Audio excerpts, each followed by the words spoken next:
कोल्हान में भाजपा के 4 पूर्व मुख्यमंत्रियों की सीट इस समय चर्चा का विषय बनी हुई है। इसमें सरायकेला सीट, जहां से पूर्व मुख्यमंत्री चंपाई सोरेन एक बार फिर से चुनावी मैदान में है, तो दूसरी तरफ जगन्नाथपुर सीट, जहां से पूर्व सीएम मधु कोड़ा की पत्नी गीता कोड़ा मैदान में है। वहीं तीसरी सीट की बात करें तो वह सीट है पोटका की, जहां से पूर्व मुख्यमंत्री और पूर्व केंद्रीय मंत्री अर्जुन मुंडा की पत्नी मीरा मुंडा पहली बार राजनीति में अपना भाग्य आजमाने जा रही है। वहीं बात करें सबसे चर्चित और चौथे और अंतिम सीट की, तो ये सीट है पूर्वी जमशेदपुर की। जी हाँ, ये वही सीट है जिस सीट से अब तक झारखंड के पूर्व मुख्यमंत्री रघुवर दास चुनाव लड़ते और जीतते आ रहे थे, लेकिन 2019 के चुनाव में उन्हें हार का सामना करना पड़ा। इसके बाद कहीं ना कहीं राजनीति से उनका संन्यास और उड़ीसा के राज्यपाल के तौर पर उनकी नई पहचान के बाद से अब वर्तमान में यह सीट उनकी बहू को दी जा चुकी है। जी हाँ, जो लिस्ट अभी जारी की गई, अब इस लिस्ट में यह सीट जो है उनकी पुत्र वधू पूर्णिमा साहू को दी गई है और पूर्णिमा साहू इस बार इसी सीट से चुनावी मैदान में है। जमशेदपुर पूर्वी विधानसभा से भाजपा प्रत्याशी के तौर पर पूर्णिमा साहू पहली बार चुनावी मैदान में है। पूर्णिमा साहू की विरासत उनके साथ है। उनके ससुर रघुवर दास जमशेदपुर पूर्वी से 5 बार विधायक रहे, मंत्री, मुख्यमंत्री बने और वर्तमान में अब ओडिशा के राज्यपाल हैं। भाजपा केंद्रीय नेतृत्व ने पूर्णिमा को उनकी विरासत पर ध्यान रखते हुए यह सीट दी है। वहीं 2019 के चुनाव में रघुवर दास को उनके ही कैबिनेट में मंत्री रहे सरयू राय ने इस सीट से पटकनी दी थी। इसके बाद से ही झारखंड का सियासी समीकरण पूरी तरह बदल गया था।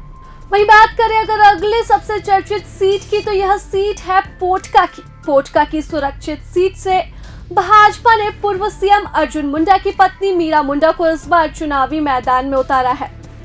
अर्जुन मुंडा खरसावा सीट से विधानसभा चुनाव जीतते रहे हैं। खरसावा से मीरा मुंडा को टिकट देने के बजाय पोटका से प्रत्याशी बनाए जाने पर इस बार अर्जुन मुंडा पर खासा ही दबाव रहने वाला है।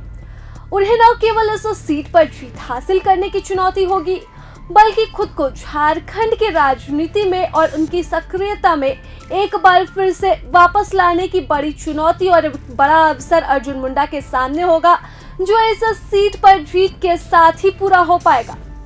अब हम बात करते हैं मंत्री के सीट की, जहां घाटशिला विधानसभा सीट से इस बार झामुमो प्रत्याशी के रूप में रामदास सोरेन का चुनावी मैदान में उतरना लगभग तय है।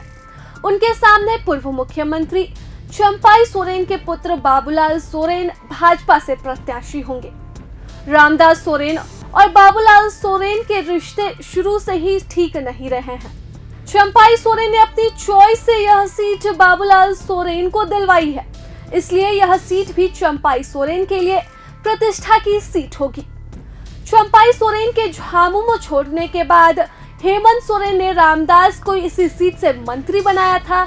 ऐसे में एक मंत्री की सीट और पूर्व मुख्यमंत्री के बेटे की सीट, जो अपनी मर्जी से यह सीट उन्होंने ली है, तो दोनों के बीच इस बार दिलचस्प मुकाबला देखने को मिलने वाला है।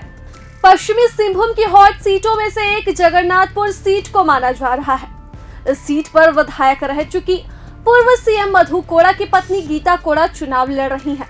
2024 के लोकसभा चुनाव के पहले गीता कोड़ा भाजपा में शामिल हो गई थी, लेकिन संसदीय चुनाव में मनोहरपुर की विधायक रही जोबा मांझी से उन्हें हार का सामना करना पड़ा।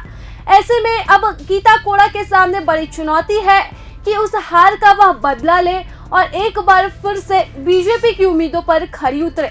ऐसे में गीता कोड़ा के कांग्रेस के सांसद बन जाने के कारण जगन्नाथपुर सीट 2019 के विधानसभा चुनाव में सोनाराम सिंकू ने कांग्रेस के टिकट पर जीत हासिल की थी। अब इसी सीट को वापस पाने के लिए गीता कोड़ा पूरी कोशिश करेंगी और इसी कोशिश के साथ वह इस बार चुनावी मैदान में उतरने जा रही हैं। प्रभातखबर.com, विश्वास वही, रफ्तार नहीं।